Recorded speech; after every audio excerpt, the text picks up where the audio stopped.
Hard হবে। বলছি তো আপনি যদি ওর চেয়ে বেশি বিজয়ী পায় আর তুই 100টা পাস, তাহলে তো ওদের 30-40টা পাওয়ার কথা। 30-40 না পা, ধরেন 294 তো, 110 পেল বিজেপি, আমি 90 পেলাম, তাহলে কত হলো? 200।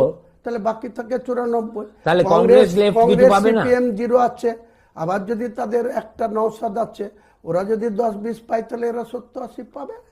না পাওয়ার এত খারাপ হবে? হ্যাঁ, দেখে নেবেন না। তারপরে কদিন লাগবে তৃণমূল কংগ্রেসটা উঠে যেতে, পাওয়ারে চলে গেলে? তৃণমূল যেই আপনার মুখ্যমন্ত্রী চলে যাবে, 2 মাসের মধ্যে সিপিএম এর যেমন আজকে 34 বছর সরকারে আর তাদের খুঁজে পাওয়া যায় না।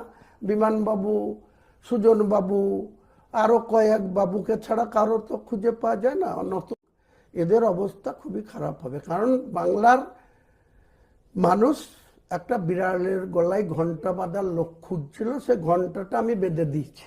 আগামী দিনে ঘন্টা যত জোরে বাজাবো, তত মানুষ আমার পক্ষে। অন্যান্য জেলা